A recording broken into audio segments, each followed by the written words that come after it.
የ2025-26 የውድድር ዘመን የእንግሊዝ ፕሪሚየር ሊግ የዋንጫ ፉክክሩን በትክክል የሚወስነው ጨዋታ ይሄ ብቻ ነው። በእርግጠኝነት ይህንን ጨዋታ የሚያሸንፈው ቡድን በተለይም አርሰናል ከሆነ ዋንጫውን ሙሉ ለሙሉ ማንሳቱን ያረጋግጣል።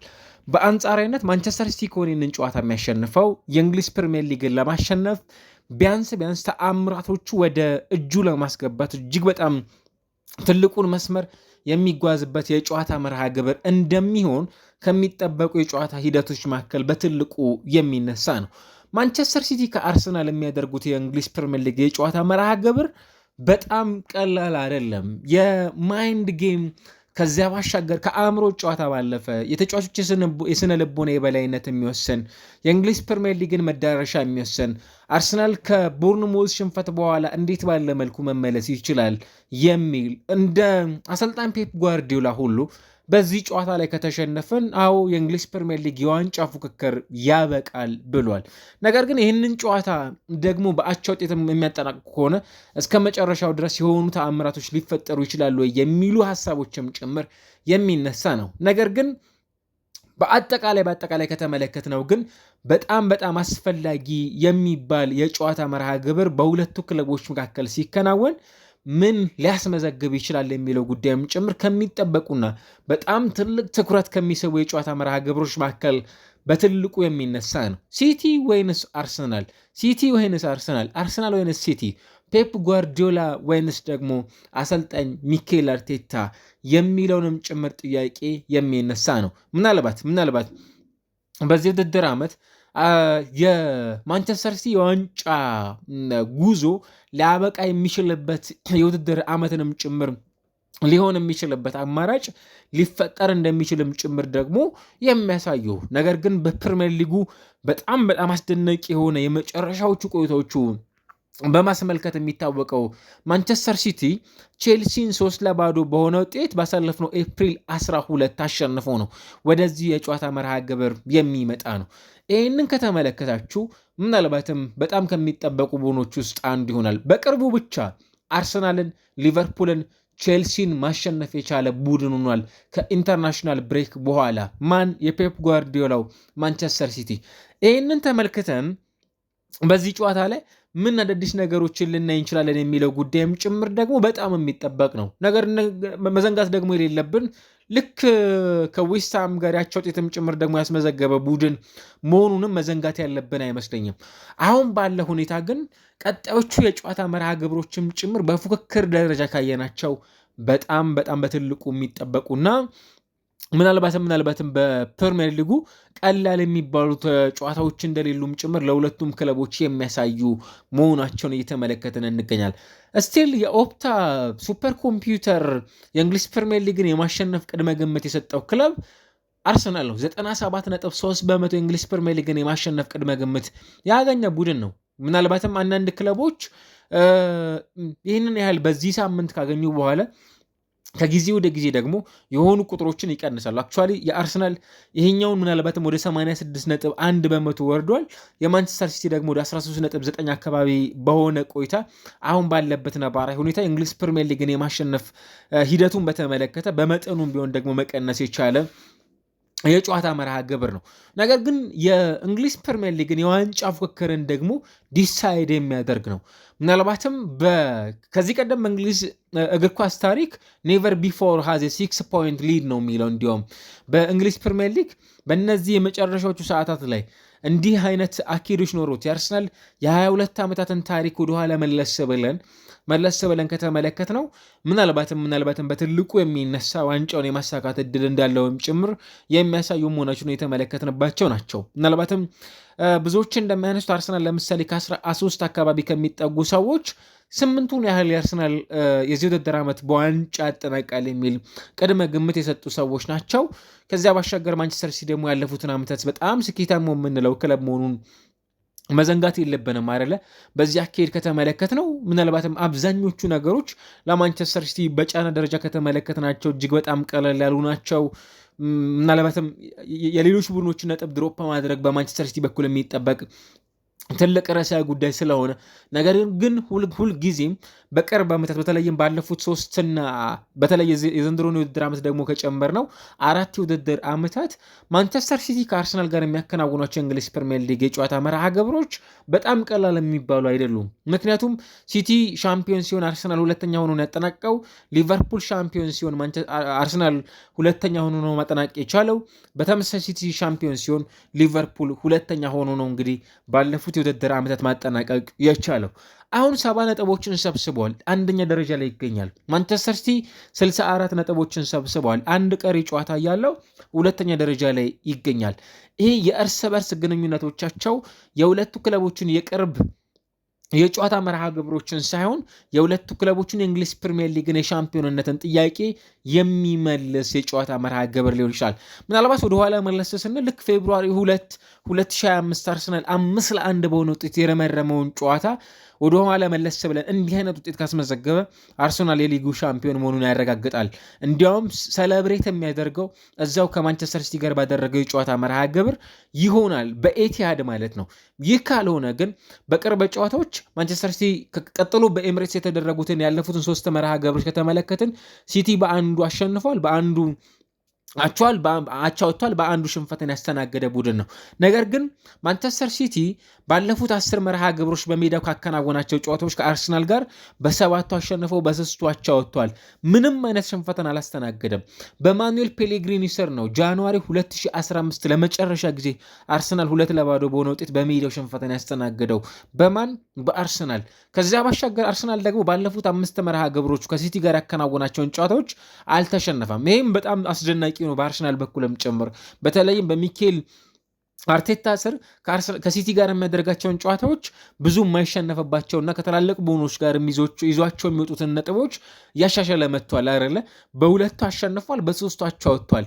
ምናልባትም በ12 ጨዋታዎችን ደግሞ በተከታታይ ከማንቸስተር ሲቲ ጋር ሽንፈትን ካስተናገደ በኋላ ነው ይህንን ውጤት አርሰናል እያስመዘገበ የሚገኘው ማለት ነው። ምናልባትም አሁን በሁለቱ ክለቦች መካከል የሚከናወነው ጨዋታ በጣም በጣም ወሳኝ በሚባልበት ሰዓት ላይ የደረሰ የጨዋታ መርሃ ግብርም ጭምር ደግሞ መሆኑን መዘንጋት የለብንም። ምክንያቱም የሊጉን ዋንጫ ዲሳይድ ለማድረግ በጣም ወሳኝ የሚባል የጨዋታ መርሃ ግብርንም ጭምር የሚያከናውኑበት ነው።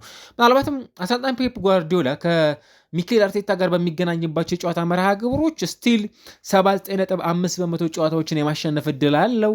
ወደ 2.51 ከነዛ ጨዋታዎች ላይ ነጥቦችን ይሰበስባል።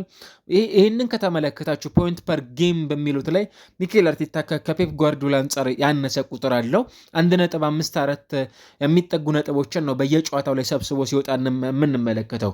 አሁን ግን 33ኛ ሳምንት ላይ የደረሰ የሁለቱ ክለቦች የጨዋታ መርሃ ግብርን ነው በእንግሊዝ ፕሪሚየር ሊግ የምንመለከተው። ማንቸስተር ሲቲ በጣም ወሳኝ በሚባልበት ታይሚንግ ላይ ይህንን ጨዋታ መርሃ ግብር የሚያከናውን ምናልባትም ወደኋላ መለስ ስንል ወደ 2012 የሮቤርቶ ማንሲኒዮንና የኩን አጉዌሮ የኪፒአር ትዝታዎችን የሚቀሰቅስብን የማንቸስተር ሲቲን ብቃት የምናይበት ጨዋታ ሊሆን ይችላሉ የሚለው ጥያቄም ጭምር የሚነሳበት መርሃ ግብር እንደሆነ መዘንጋት የለብንም። ይሄኛው የጨዋታ ሂደት ማለት ነው። ምክንያቱም ከዚህ በኋላ ተነስቶ ማንቸስተር ሲቲ ሪል የእንግሊዝ ፕሪሚየር ሊግን ማሸነፍ የሚችልበትን አቅም ያገኛሉ የሚሉ ጥያቄዎችም ጭምር ደግሞ የሚነሱበት ወቅት እንደመሆኑ መጠን ማለት ነው። ስለዚህ ከዛ በኋላ ባሉት ቆይታዎች በጣም አስፈላጊ የሚባል የጨዋታ መርሃ ግብር የሚያከናውንበት የውድድር ዓመት እንደሚሆንም ጭምር የሚጠበቅ ነው። ቅድም እናንሳነ ሁሉ አርሰናል ሆነ ማንቸስተር ሲቲ ይህንን ጨዋታ በቀላሉ የሚያዩት መርሃ ግብር አይደለም። በተለይም ለአርሰናሎች የውድድር ዓመቱን ማንቸስተር ሲቲን ለመበቀል ከዛ የ2-0 የዌምብሌ ስቴዲየም የካራቦ ካፕ ጨዋታ በኋላ የፍጻሜ ጨዋታ በኋላ መርሃ ግብር በኋላ ለማሸነፍ በትክክለኛ ጊዜ ላይ የሚገኙበት የጨዋታ መርሃ ግብር እንደሚሆንም ጭምር የሚያነሱ ብዙሃኑ የአርሰናል ደጋፊዎችና እግር ኳስ ተመልካቾች የሚጠብቁት የጨዋታ መርሃ ግብር ነው። ከዛ ባሻገር በአርሰናል በዚህ ውድድር ዓመት እንግዲህ 15 አካባቢ የሚጠጉ ስህተት የተሰራባቸው አጋጣሚዎች አሉ በጨዋታ መርሃ ግብሮች ላይ፣ ምናልባትም በ13 የእንግሊዝ ፕሪሚየር ሊግ መርሃ ግብሮች ላይ ይሄኛው ጥንቃቄ ማድረግ የሚገባው የጨዋታ መርሃ ግብር እንደሚሆንም ጭምር የሚያነሱ በጣም በርካቶች ናቸው። ራያን ቼርኪ አሁን በጣም አስደናቂ ጊዜ እያሳለፈ ነው የሚገኘው። በተለይም በእንግሊዝ ፕሪሚየር ሊግ 10 አሲስቶችን አድርጓል። 1384 ደቂቃዎችን ተጫውቷል።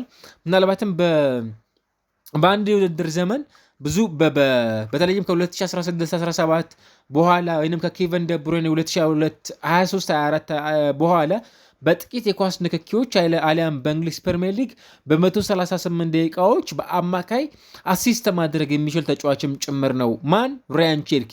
እንደምታስታውሱት ደግሞ ራሱ ከቼልሲ ጋር እና ከሊቨርፑል ጋር በነበሩ ጨዋታዎች ላይ በጣም ፐርፌክት የሚባል ጊዜን እያሳለፈ የሚገኝ ተጫዋች፣ ኢቭን ከአርሰናልም ጋር በነበረው ጨዋታ ያንኑ ፐርፎርማንስ ሲያሳልፍ የነበረ ተጫዋችም ጭምር እንደሆነ ደግሞ መዘንጋት የሌለብን ነው።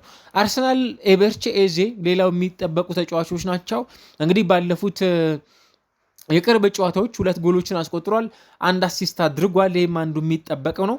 በተለይም ደግሞ የዚህ ተጫዋች በአርሰናል መለያ ውስጥ በእንዲህ አይነት ሞመንቶች ላይ ደግሞ በትክክል የሚፈለግ ተጫዋች ነው አይደለ? አሁን የትኛውም ተጫዋች በቡድን ላይ የማይፈለግበት ጊዜ አይደለም። ምክንያቱም ታይትል ዲሳይደር የሆኑ ጨዋታዎችን ነው ክለቦች የሚያከናውኑት በዚህ አጋጣሚ በሚደረጉ የእንግሊዝ ፕሪሚየር ሊግ የጨዋታ መርሃ ግብሮች ማለት ነው። አስፈላጊነታቸው በጣም ቀላል አይደለም። ክለቦች ለዋንጫ ብቻ ሳይሆን የውድድር ዓመታቸውንም ጭምር ለመወሰን የሚያስችላቸው ወቅት ላይ የሚገኙበት አጋጣሚ መሆኑንም ደግሞ መዘንጋት ያለብን አይደለም። ቡካዮ ሳካ በአርሰናል በኩል በጨዋታው ላይ የማንመለከተው ተጫዋች ነው። ይህ አርሰናል ደጋፊዎች የሚዋጥ ዜና አይደለም። የቡካዮ ሳካ በእርግጥ በዚህ የውድድር ዓመት ብቃት መውረድ እንደ አንድ ጥያቄ የምናነሳው ጉዳይ ቢሆንም ነገር ግን እንዲህ አይነት ጨዋታዎች ላይ የትኛውም ተጫዋች በቡድን ስሜት ላይ ከፍ ያለ የቡድን ስሜት መፍጠር እንደሚችልም ጭምር ደግሞ መዘንጋት የሌለብን ጉዳይ ነው። ሩበን ዲያዥ በተመሳሳይ በማንቸስተር ሲቲ በኩል የማንመለከተው ተጫዋች ይሆናል። ነገር ግን የሚጠበቁ በጣም ደግሞ ወሳኝ የሚባሉ የዚህን ጨዋታ ምዕራፍ የሚወስኑ ተጫዋቾች ይኖራሉ። ለምሳሌ በአርሰናል በኩል አሰልጣኝ ሚኬል አርቴታ እንደተናገረ ሁሉ ያለፉትን 2 የጨዋታ መርሃ ግብሮች በአርሰናል ተጫዋቾች በኩል የቡድኑ አምበል እንዲሆንም ጭምር ውሳኔ የተላለፈበት ዴክላን ራይስ ወሳኝ የሚባል ሲዝንን ሊያሳልፍ ይችላል። የተጋድሎ ምሽት ነው ማለት እንችላለን። በነገራችን ላይ ማርቲን ዙቤሜንዲ በእንግሊዝ ፕሪሚየር ሊግ ብዙ ሩጫዎችን ማከናወን የቻለ ሁለተኛው ተጫዋች ነው ከዶሚኒክ ዞቦዝ ላይ በመቀጠል በእንግሊዝ ፕሪሚየር ሊግ ማለት ነው። ይህንንም ከተመለከታችሁ በጣም ወሳኝ የሚባለው እንደነ ቪክተር ዮኬሬዥ፣ ዳቪድ ራያ ከክሊንሽቶች ባሻገር በጨዋታው ላይ የሚያድናቸው ኳሶች በጣም ለተአምር የቀረቡ መሆን እንደሚኖርባቸውም ጭምር የሚጠበቅበትን ምሽት ሊያሳልፍ እንደሚችል ገና ከወዲሁ ልናነሳቸው ከሚገቡ የውድድር ዓመቱን የሚወስኑ የሁለቱ ክለቦች የጨዋታ መርሃ ግብር ላይ የምንጠብቃቸው አሊያም የምናያቸው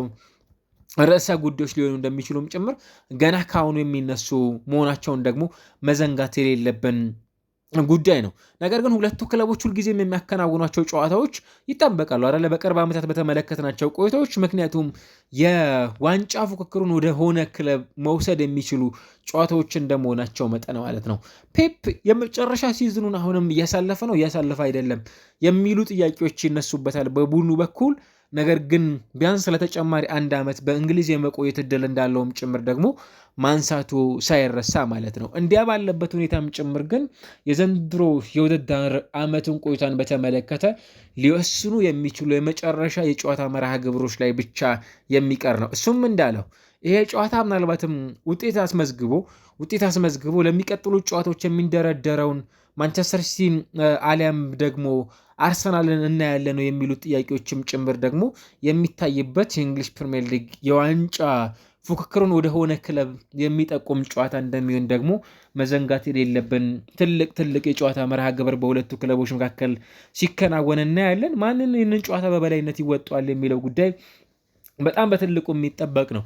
ከምንም በላይ ግን ይህንን ጨዋታ ስናነሳ ምናልባትም በውድድር ዓመቱ መጨረሻ ላይ ክለቦች እንዲያዝ ነው እስካሁን ድረስ ለለፉበት ውጤት በተለይም በ90 ደቂቃዎች ብቻ በሚመጣ በጣም ደካማ ፐርፎርማንስ ዋንጫውን ላለማጣት የሚፋለሙበት የ90 ደቂቃ ብቻ ሳይሆን ምናልባትም ከዛም የላቀም ጭምር የጨዋታ ሂደት የሚሆንበት እንቅስቃሴ ፍጹም በጉጉት እንዲጠበቅም ጭምር የሚያደርግ የጨዋታ መርሃ ግብር መሆኑን መዘንጋት የሌለብን ጨዋታ ነው። ምናልባትም ፔፕ ጓርዲዮላ በእንግሊዝ ፕሪሚየር ሊግ አዲስ ነገር በመጨረሻዎቹ ሰዓታት ላይ ሊያስመለክተን ይችላል ብለን ከምንጠብቃቸው የውድድር ዓመታቶች መካከል አንዱ ሊሆን ከቻለ ይሄኛው የጨዋታ አጋጣሚ አሊያም ይሄኛው የውድድር ዓመት ሊሆን ይችላል። ስቲል ግን ብዙዎችን እያነጋገረ የሚገኝ የሁለቱ ክለቦች የጨዋታ ፐርፎርማንስ በጣም የሚጠበቅበት ብዙሃኑ የእግር ኳስ ተመልካቾች ይህንን ጨዋታ ለማየት በጣም የሚጓጉበት የምሽት መርሃ ግብር እንደሚሆንም ጭምር ከሚጠበቁት መካከል በትልቁ የሚነሳ ጨዋታ በሁለቱ ክለቦች መካከል ሲከናወን የምናይበት የእንግሊዝ ፕሪሚየር ሊግ መርሃ ግብር ኤቲሃድ ላይ ዕለተ እሁድ አመሻሽ 12 ሰዓት ተኩል ላይ የሚከናወን ጨዋታ እናያለን። ኩሳኖቭ፣ ጉሂ፣ አኪ፣ ኑኔዥ፣ ሮድሪ፣ ሬንደርስ፣ ዶኩ፣ ቼርኪ፣ ሴሜኞ እና ሃላንድ በማንቸስተር ሲቲ በኩል ይጠበቃሉ። በአርሰናል በኩል ሻሊባ፣ ጋብርኤል፣ ዋይት፣ ሌዊስ ስኬሊ፣ ማርቲኔሊ፣ ሃቨርትዝ፣ ዶማን አሊያስ ደግሞ ኤበርቼዜ፣ ቪክተር ኬሬጅም ጭምር የሚጠበቁበት የምሽት የዕለቱ በጣም ተጠባቂ ከሚባሉ የጨዋታ መርሃ ግብሮች መካከል በትልቁ የሚነሳ ጨዋታ እናያለን። ማን ያሸንፋል? በጣም በጉጉት ከሚጠበቁ የዚህ ውድድር ዓመት አንገብጋቢ፣ የዚህ ውድድር ዓመት ወሳኝ፣ የዚህ ውድድር ዓመት በጣም ተጠባቂ ከሚባሉ የጨዋታ መርሃ ግብሮች መካከል በትልቁ የሚጠበቅ ምናልባትም የእንግሊዝ ፕሪሚየር ሊግ የውድድር ዓመቱን በትልቁ የሚወሰን ነው። ምናልባት በጨዋታው ላይ ጋብርኤል ማጋሌሽ፣ ካርሊንግ ብራውት ሃላንድ ሌላው ከሚጠበቁት ተጫዋቾች መካከል በትልቁ የሚነሱ ተጫዋቾች ናቸው። ነገር ግን በጣም ወሳኝ የሚባሉ ዲፓርትመንቶች ደግሞ የሚጠበቁባቸው ናቸው። ለምሳሌ የኢንዲቪጁዋል ብሪሊየንስ መሆን በቅርብ ጊዜያቶች ላይ ከተመለከትናቸው እንቅስቃሴዎች አንጻር ምን ሊያስመለክቱን ይችላሉ የሚለውም ጭምር የሚጠበቅ ነው።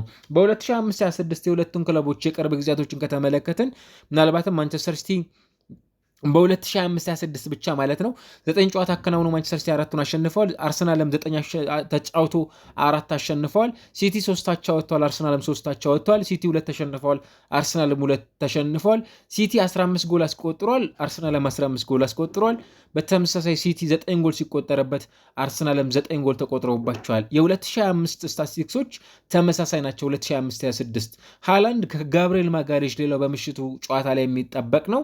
ሪያን ቼርኪ አሊያስ ደግሞ ዶኩ የሚለውን በዚህ ጨዋታ መርሃ ግብር ላይ በጣም የሚጠበቁ ናቸው።